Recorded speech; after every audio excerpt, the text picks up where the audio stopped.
You know, I did a favor for Christy Whitmer, a good favor, I think, with the fish, the carp, the China carp. Did you ever hear of it? China carp. It seems like every time Donald Trump does something publicly, he steps in it and really just illuminates the fact that we got a problem on our hands relative to his cognition. And it's a problem. It's a problem on a number of different fronts. Chiefly among them is obviously that he's president of the United States, and we can't have some elderly president with an issue, with a memory issue, with a thinking problem, with a cognition deficit. We can't have it. Too many important things are at stake to have someone who already isn't smart to begin with running the country. The other element, though, that's the most important and pressing issue, of course, is having a commander-in-chief who doesn't have it all together. The other issue is the fact that the media is largely just missing the moment again and again and again and again and again. And I'm not just talking about Jake Tapper. Obviously, that's a problem. He and his counterpart, Alex Thompson, over at Axios, writing their book for profit, based on the wild problems that we had with Joe Biden as president of the United States. Blech. Largely, the media is missing. There's a few outlets that get it right. We're going to talk about that in a little bit. The Daily Beast, they're running a series of headlines, it seems, every single day. Trump, 79, blah, blah, blah, blah, blah. Highlighting, we have an almost octogenarian president who, on a daily basis, does things like he did yesterday, where he just invents a governor out of thin air. It's like an amalgam. He's just combining names, hoping one is right. In this case, one was right, but then their last name was wrong, but he got the last name right, but the first name was wrong. But the first name is the name of a governor. Just none of it makes any sense whatsoever. And there's no one around Donald Trump to be a brake, to be some kind of an obstacle to the damage that he can do, because he's put around him just sycophants, just ass kissers, just the most talented brown nosers that the country has ever seen. Watch this moment from the Oval Office yesterday, where Will Scharf, the nursemaid, is not far away, because he was called in. I talked about this yesterday, called in to explain the executive orders that Donald Trump was signing. But in this particular clip, it's Donald Trump being asked about the National Guard and sending the National Guard into other states where they're not being asked to come. And he starts talking about fish and carp and not answering the most pressing question that's being asked right now about his dictatorial power grab of dispatching the United States military to invade and occupy cities in the United States. And he starts talking about a fucking fish while not knowing the name of the governor that he's talking about. Paging Jake fucking Tapper. Watch this. Are you prepared to order National Guard troops, though, into American cities if those governors don't request the federal deployment? I am, but I also think that, look, Chicago, everybody knows how bad it is. Everybody standing there knows. We know. You don't have to be doing any studies. They should be saying, please come in. Pritzker should be saying that. You know, I did a favor for Christy Whitmer, a good favor, I think, with the fish, the carp, the China carp. Did you ever hear of it? China carp. And it's taken over your Great Lakes. You know about that, right? And she came and she wanted to know if it's possible for us to do something about it. And I said, well, I'll do. But I think it's appropriate that the person from Illinois, the governor from Illinois, asks also. It's a tremendously expensive project, actually. It's invasive. It's horrible what's happened. And we can do it with GSA and various people. but we can do it. We're going to just have to see what happens, okay? We're going to have to see what happens. No, not Christy Whitman. No, not Christy Whitmer. Her name is Gretchen Whitmer.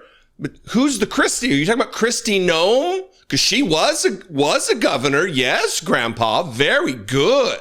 Almost. You tried your best, though, Donald. Good job. And the media largely missing. Again, like I said, there's some outlets out there that are doing good work, that are writing good headlines, that are covering the stories the way they should. The Daily Beast, never thought I'd be saying this. The Daily Beast is actually really top of the heap right now. There's a few others, the New Republic. There's a few that do good, solid, awesome work relative to the exposing of the dangers, the reporting on the real, clear, present dangers that face us. Here's the headline and some of what I want to read to you from the Daily Beast. Trump, 79, invents fake governor in embarrassing senior moment. The president appeared to confuse multiple officials, invented a governor, and warned of invasive fish in a chaotic Oval Office appearance. This is how you write about this. This is how you cover this. To have no other outlet writing about this particular question that was asked Donald Trump about the National Guard, and then to see him veer off into la land about carp and fish and invasive this, and that's the least of our problems right now, Donald Trump. You are in a dictatorial, fascist way occupying American cities with the United States military in clear, plain, elementary violation of the Posse Comitatus Act. What are you talking about fish, Gramps? While not taking many stabs at some governor, any governor, just say Smith, say Johnson. Maybe that'll be right. This is how the Daily Beast covered it. President Trump, 79, confounded his audience during an executive order signing Monday in the Oval Office, rambling about an imaginary governor named Christy Whitman. Quote, I did a favor for Christy Whitman, Trump said, seated behind the Resolute desk. Whitmer, he added moments later in what seemed like a fleeting moment of self-correction, though he still appeared to be referring to a non-existent Christy Whitmer. The president was likely trying to name Michigan Governor Gretchen Whitmer, especially as he soon invoked the Great Lakes. It's also possible Trump was confusing Gretchen Whitmer with Christy Todd Whitman, the former New Jersey governor and EPA administrator who goes by Christy. Or he may have mixed up Whitmer with his Department of Homeland Security Secretary, Christy Nome, a name he has publicly fumbled before.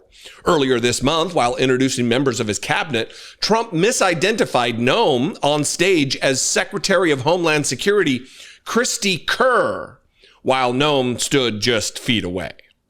In another contender in Christie confusion, former New Jersey governor and 2024 presidential candidate Chris Christie, whom Trump later referenced in his Monday remarks. And then they say what he said about Chris being a slob. Everybody knows it. Trump said, I always thought he got away with murder. Ugh. Donald Trump talking about people getting away with murder, the credibly accused rapist, the credibly accused child rapist. Yeah, let's hear more about who you think got away with murder, Mr. Insurrection. Ugh. Over the weekend, I'm making a speech, he said, a speech he didn't give. He didn't give any speeches this week. He's just inventing speeches too. And then the Monday mishaps are just the latest in a string of verbal fumbles by the president that have raised eyebrows. Not enough eyebrows. Not too many eyebrows. Not from the right eyebrows are being raised. We need Jake Tapper. We need members of the mainstream corporate press to be asking these questions every time they arise. You don't wait. Look, here's likely what's going to happen. Jake Tapper is going to wait till Donald Trump is out of office or unceremoniously dies because he's just an unhealthy little ghoul. And they're going to wait. And then they're going to write their book about the cognition of Donald Trump. Make all that money. They won't report on it when it's needed, when it's absolutely necessary. I believe because they are afraid of Donald Trump in this moment. And look, there are absolutely justifiable reasons to be afraid. Absolutely. Fear, nothing to be ashamed of.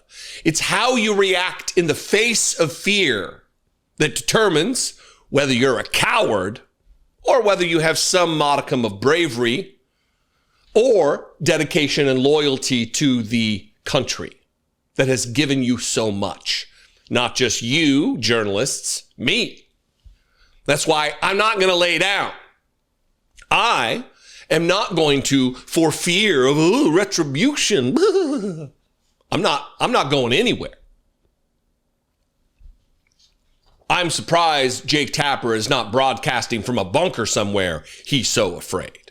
I would appreciate you taking your father's U.S. Constitution book, read it, study it, and get Trump out of office. In the absence of an abundance of leadership, we'll say, because I want to put it that way, because there are some leaders out there in politics. There are members of Congress.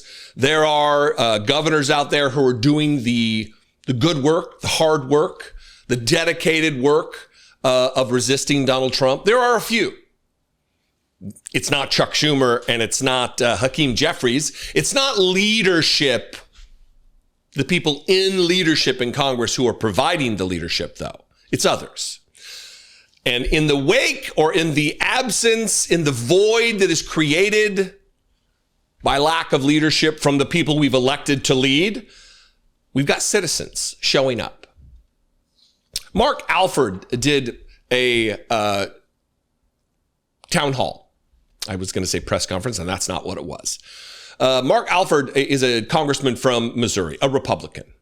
And you're not going to catch me saying, well, to his credit, he did a town hall. I'm not going to say to his credit, he did his fucking job. You're not going to hear me saying that. He did what he's supposed to be doing, engaging with his constituents to see what they want so he can represent them best. He's not getting a cookie for doing his job. That's what he gets paid to do. In this moment, a farmer, this man, his name apparently is Fred Higginbotham. He reads Congressman Mark Alford the Riot Act. And ultimately, the end of the clip tells him, pull your head out of Donald Trump's ass. This is a man some would refer to as salt of the earth. This is your common man. This is your average, everyday guy. He's a farmer. He's a worker. He's middle class. He speaks plainly and clearly and says exactly what he's thinking. This is why when I talk about styles, different people have different styles. I don't alter my style, even though it would probably serve me better. I'm not able to alter the style. So even if I wanted to, this is what you would get because I can only be me. But a lot of people say, well, if you acted more like David Pakman or Brian Tyler Cohen, you would have a larger audience. That's probably true, but I don't have the ability to act like anything other than myself, right? Speaking of styles, this guy's style is what I like. This guy's style, in my opinion, is what we need more of, especially from citizens. And let this, I don't want to say it like, let this be a lesson to you, but hopefully this is instructive to other people out there that you don't need to be a skilled orator. You don't need to be a communicator, however good or bad at that I am. You don't need to have a YouTube channel. You don't need to be well known or not well known or what. Be you. Use the skills and the talents and your passions that you have to support democracy, to go out there and call out a congressperson when they hold a town hall. Let your voice be known among your friends, among your acquaintances, among your coworkers, among your connections on social media, you have the ability to act just like Fred Higginbotham did in this moment, where he tells this congressman where it's at, what it's about. This clip is slightly longer than I normally play. It's a little over 3 minutes. There will be a timer on it. If you've already seen it, you can clip through. You can scan through to the other side where we talk about it. But I would encourage you, even if you watched it, to watch it again, not for any algorithmic reason, but really to instill in you, one, hope that there are people like you who are as passionate as you, but also to hopefully motivate you, to animate you if you're not currently out there doing activism, to maybe be motivated to do so, animated to do so, driven to do so. Watch brilliant communicator, common man, Fred Higginbotham, farmer from Missouri, say how it is.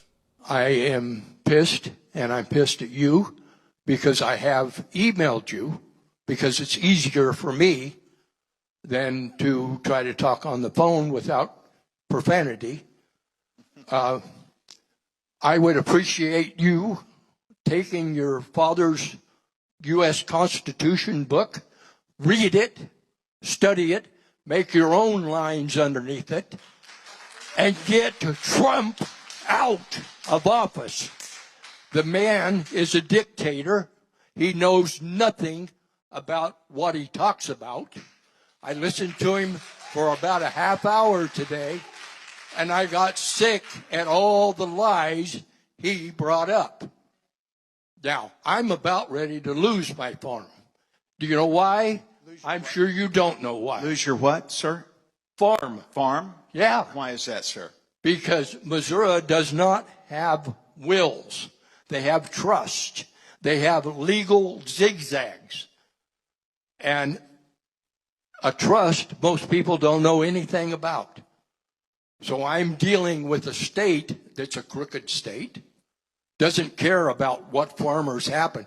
The only reason why we have farmers today is because the federal government funds them. How much money of our tax money goes to farmers? Farmers work very hard, but they're funded by the federal government, not by selling groceries. That's what Foster Farms and all of those characters, that's where they get their money.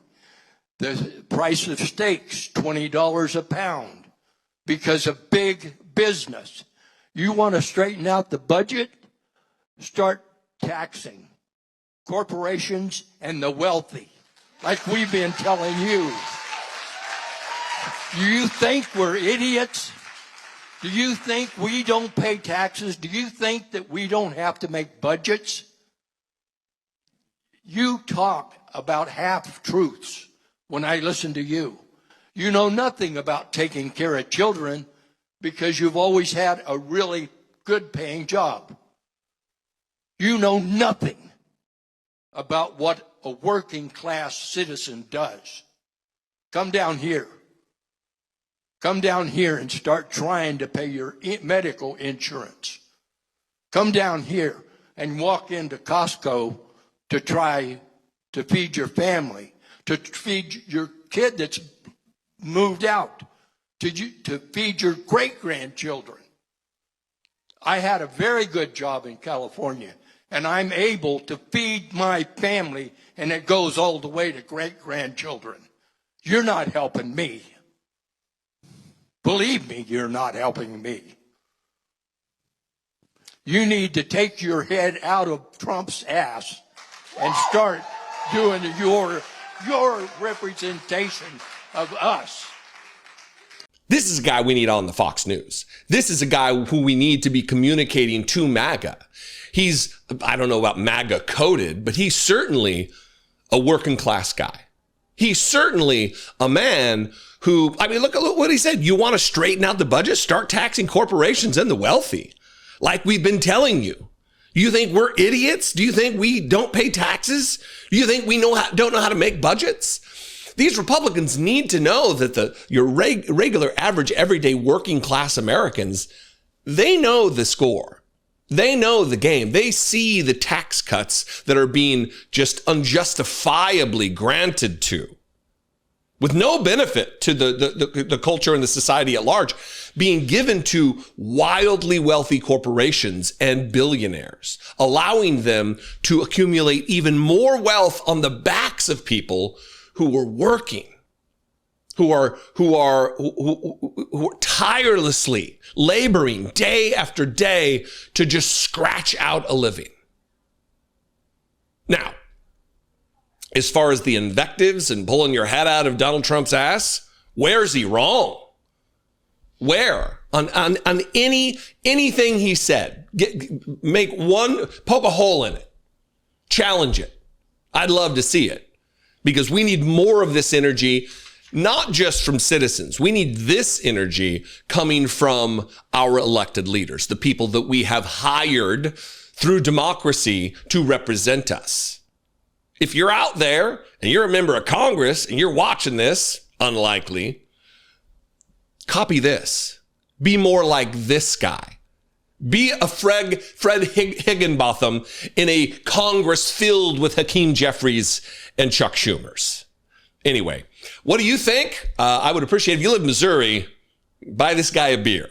All right? You can comment below. You can also call the voicemail line, 714-576-4054. And of course, as always, you can email me daily@dollemore.com. I would love to hear from you. Please consider supporting and helping produce this work.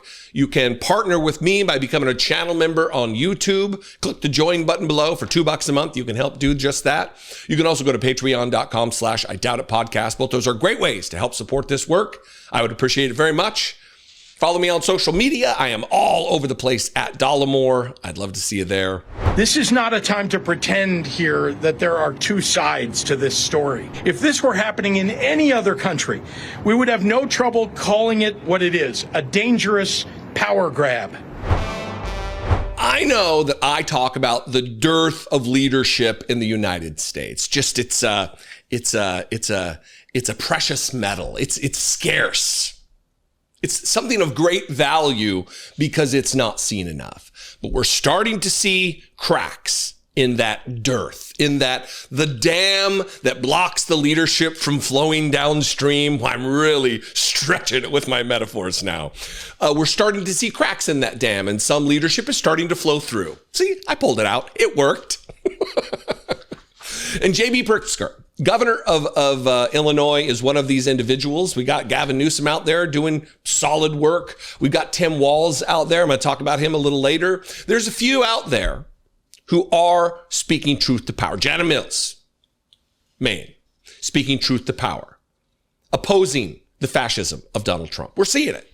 And yesterday, J.B. Pritzker went out there in the face of Donald Trump wanting to federalize the National Guard, wanting to invade with the military and occupy American cities. J.B. Pritzker was out there with a message in this first clip that I'm going to play to the media, which right now needs to be a beating drum 24/7 from anybody in power speaking to the media, because they're obviously not listening to me. They're obviously not listening to enough people who are in my position, who are calling it like they see it, who are actually talking about the reality of our situation with Donald Trump, with not just fascism on the rise or impending fascism. We're here. We're in it. So this first clip is J.B. Pritzker taking the media to task, asking them a solemn question, challenging them to do their jobs, not the way they've been doing it, but the way they're supposed to do it.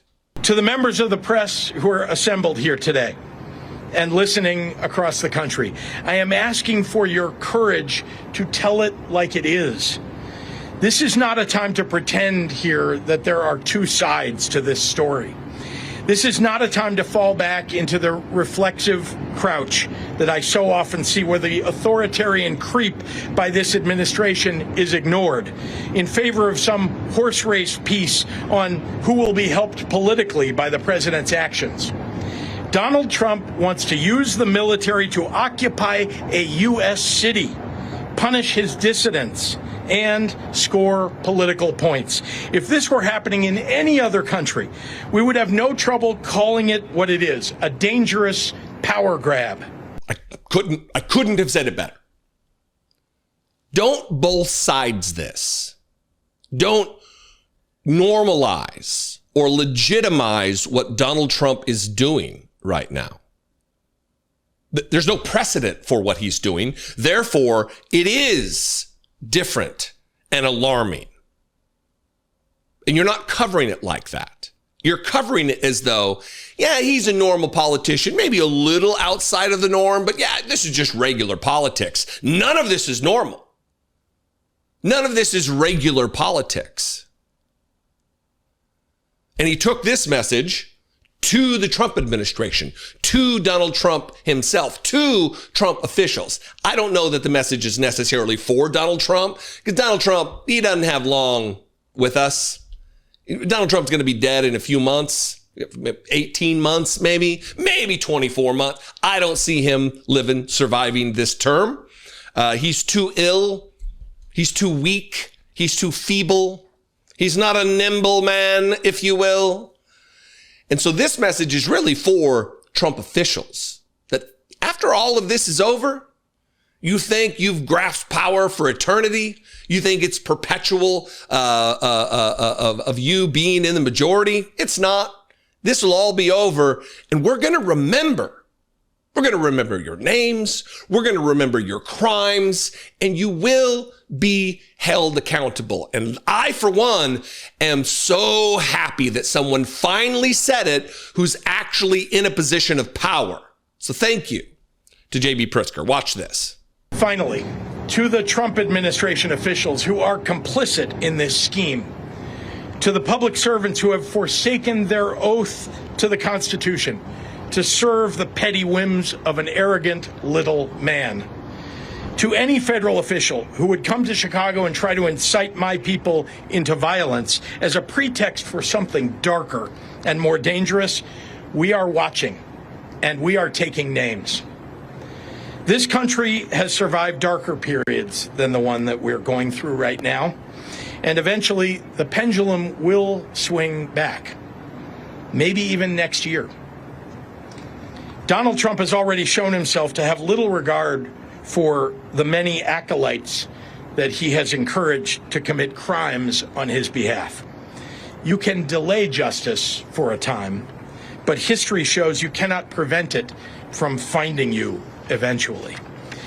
If you hurt my people, nothing will stop me, not time or political circumstance, from making sure that you face justice under our constitutional rule of law. As Dr. King once said, the arc of the moral universe is long, but it bends toward justice. Humbly, I would add, it doesn't bend on its own.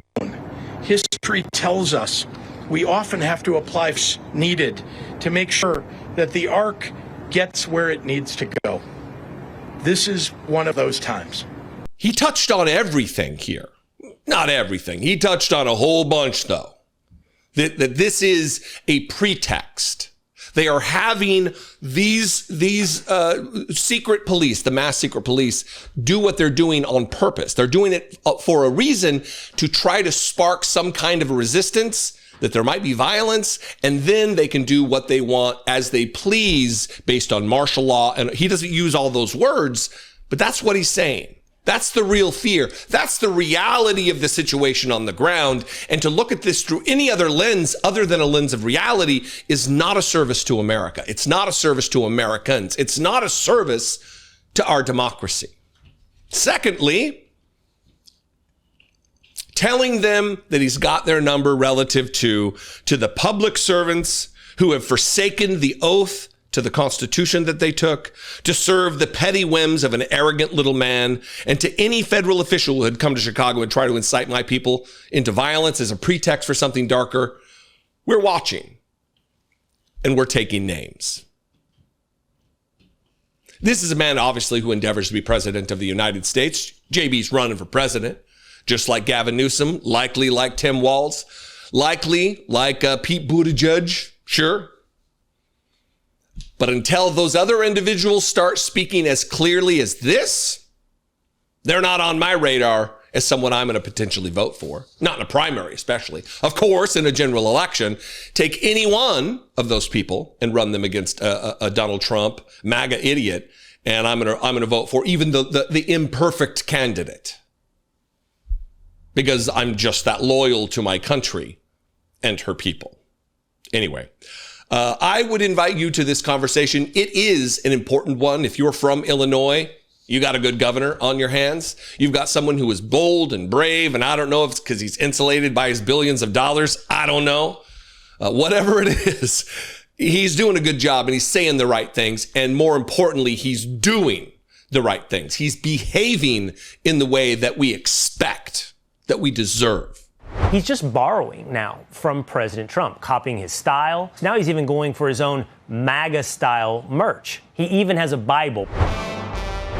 Oh, what it must be like to be a propagandist at Fox News.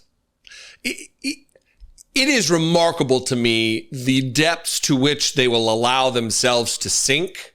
And I say allow themselves because it's a choice they're making. These people, in this case, I'm talking about Will Cain. He's like the B team who's been promoted to like A- team, I guess. He is whining about Gavin Newsom copying, mocking Donald Trump on Twitter. And I'm going to read a little bit from the Daily Beast to give you an idea. If you're not on Twitter, God bless you. It's great not being on the Nazi website. I am no longer active there. But if you are there, you see what Gavin Newsom is doing. You understand that it is mockery of Donald Trump. He's not copying Donald Trump because of some admiration, or he sees a style that works with MAGA and thinks it might translate to Democrats. That's not what's happening. It's so apparent that's not what's happening. And when I say it's a choice to devolve and debase yourself like these Fox News hosts do, what I mean is he knows what's going on. Will Cain is not so stupid that he thinks Gavin Newsom is just copying Donald Trump because he thinks it's the cool thing. He knows, but he needs to convince the audience otherwise, so he has to act like he's a fucking moron. Or maybe I'm wrong altogether, and Will Cain is actually as stupid as he wants his audience to think he is. Here's a headline from the Daily Beast that kind of covers Gavin Newsom, and then we're going to get to this clip where Will Cain is literally outraged that Gavin Newsom would purport to sell a Bible on his website, something Donald Trump actually did in real life, in reality. But he's mad at Gavin Newsom for faking like he's doing it. Make it make sense? Here's the Daily Beast. Fox News host melts down at Newsom for selling his own Bible. Will Cain took issue with the California governor flogging his own merchandise, including a $100 Bible that mirrored Trump's. Democrat attack dog Gavin Newsom's trolling campaign has gotten to Fox News again, with a rattled host melting down over the governor of California selling his own Trump-bashing merch. Newsom, 57, has spent the summer honing a new brand of political gamesmanship with a steady drip of AI-generated memes, sardonic missives, and cheeky merchandise aimed squarely at rattling President Donald Trump and his allies. And for that, it has worked. Who knew that it would be that easy to trigger these cowards and morons and dolts? Who knew? The answer, apparently, is Gavin Newsom.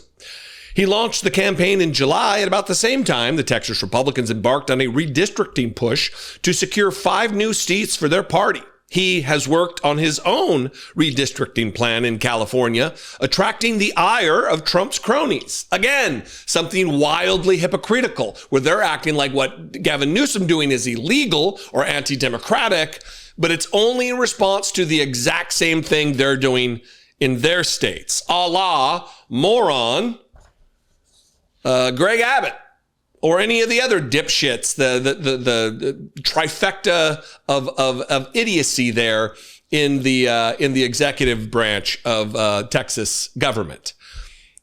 Dan Patrick, their dipshit criminal AG. I guess that wouldn't be in the executive branch, but it would. It would. Newsom's merch site has a quote-unquote sold-out Bible for $100, a nod to Trump's ventures selling religious items to his faithful. Fox News host Dana Perino suffered a double meltdown over Gavin Newsom's trolling last week. Will Cain is the latest to take the bait. And then finally, on Monday's show, Will Cain, the host, appeared particularly peeved that Newsom had decided to flog MAGA-style merch, including the $100 Bible. Now, here, and you be the judge. Comment below. Let me know. You can email me or call me when I drop the number at the end. You let me know if you think this guy is really actually this stupid, or if he really thinks that Gavin Newsom, I don't know. Seriously, it's very perplexing to me. My take on it, I try to offer as much fairness and charity as I can, even though it doesn't seem like that. My take is that he's smarter than this. But boy, maybe not. You let me know. Watch this, and then let's talk about it on the other side. He seems to have found ground, legs, with the left by mocking President Trump. Like a ChatGPT personality, he's just borrowing now from President Trump, copying his style with X posts. Now he's even going for his own MAGA-style merch. The shop includes items like Newsom was right about everything hat, or he has a Newsom 2026 mug. He even has a Bible priced at $100 that he tweets out, already sold out. His personality, just a shadow. Shadows on the wall. A Xerox copy of others. But that works on the left. Like a ChatGPT,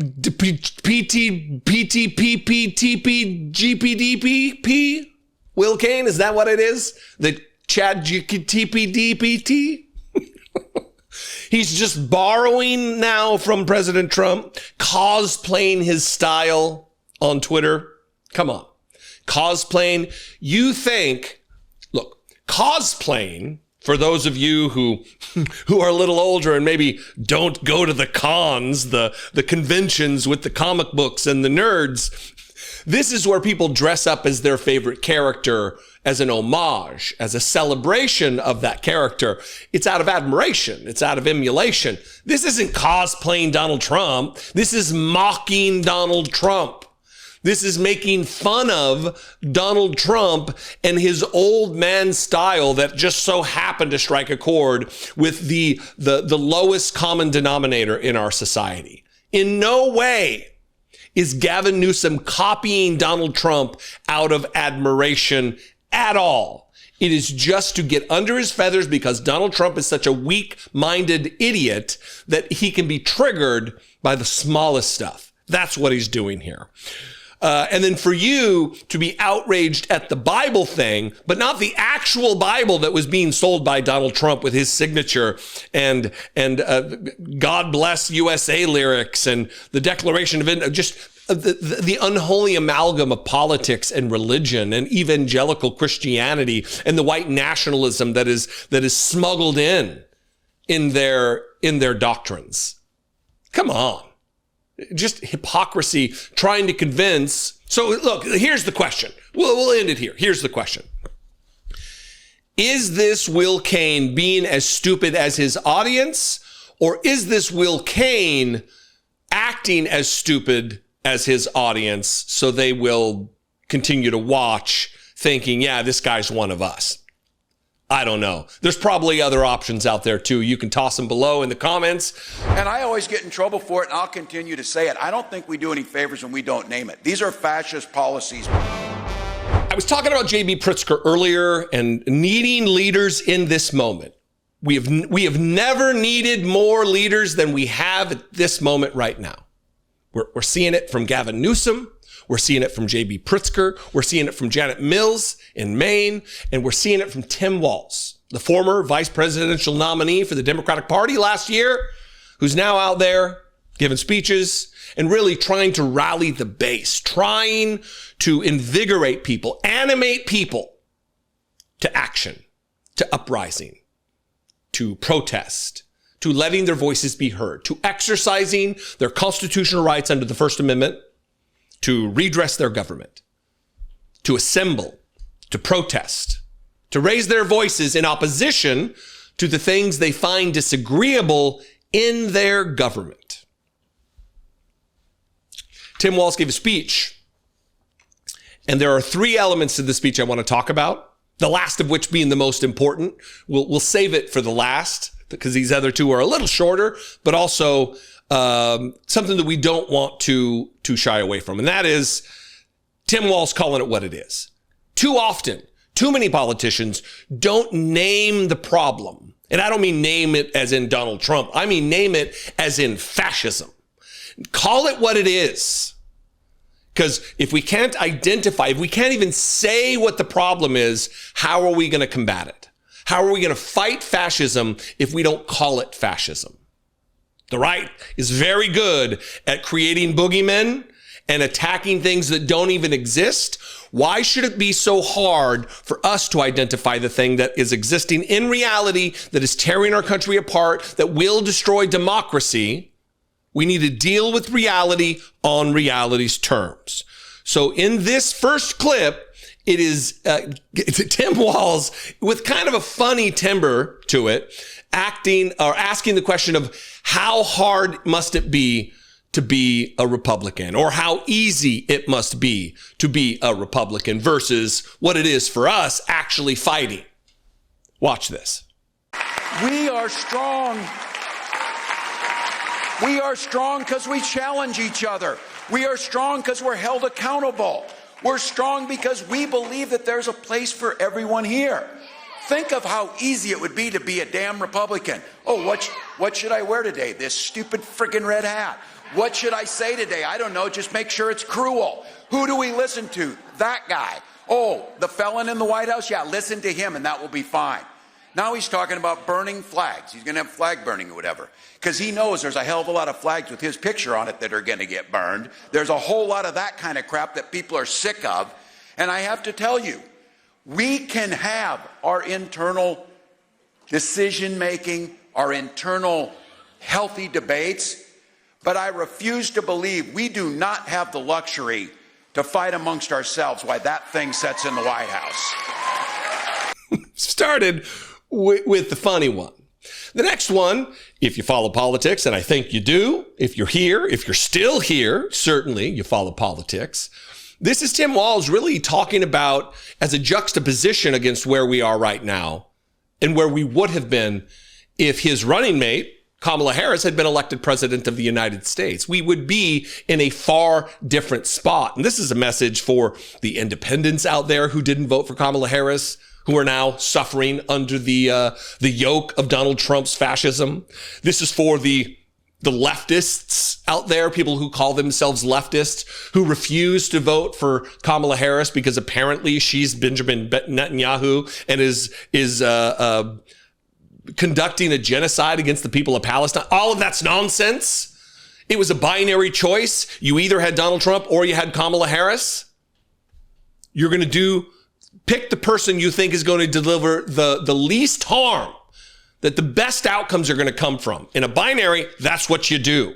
You don't vote for a Jill Stein, where's she now? Is she out there advocating for policies? No, she's not. Where's Marianne Williamson right now? Is she out there on a speaking tour trying to get Medicaid for all? No, she's not.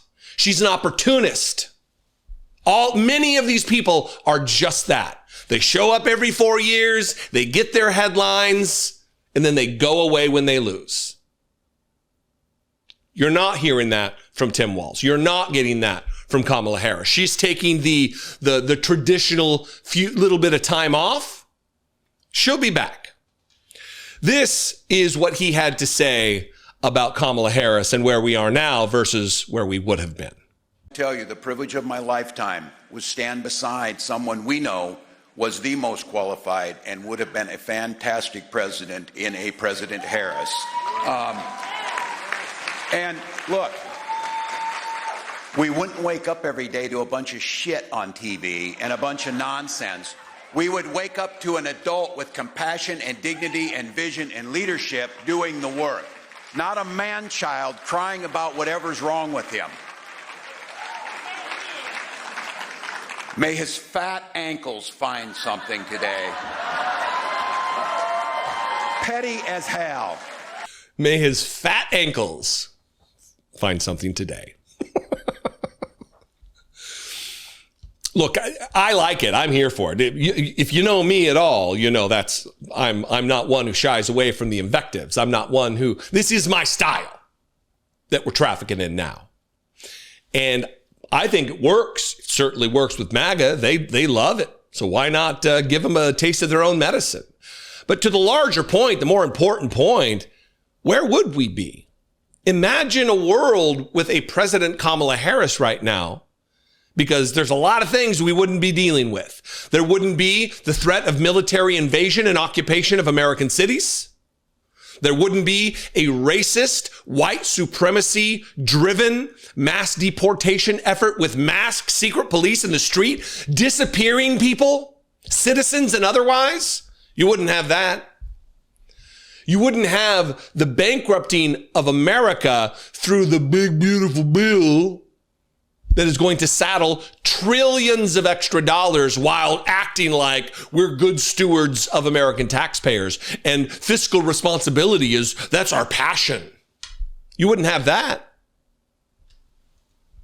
You wouldn't have the erosion, the destruction, the burning to the ground of the American social safety net, as weak as it already was. It's practically non-existent now. Hopefully people are going to wake up. Hopefully. I have little hope of this because people have the memory of a goldfish. They swim around the tank once and they forget where they were. They forget that Donald Trump, what he did in the first term. They forget when he says he's going to be a dictator on day one. They forget when he's in the Oval Office yesterday saying many people are saying they want a dictator. And that leads us to where we began. Tim Walz calling it what it is. This is fascism. You say the word, you name the enemy. Here's that. But I am willing to say each and every one of us are unified around the idea that this cruelty must end. This slow-rolling attempt at undermining democracy, and I always get in trouble for it, and I'll continue to say it. I don't think we do any favors when we don't name it. These are fascist policies meant to take away our. That is what they are. So for all of you here, I welcome you to Minnesota. I'm grateful you're here. We know this is going to be, look, if democracy was easy, everyone would do it. And if democracy were easy, it would survive.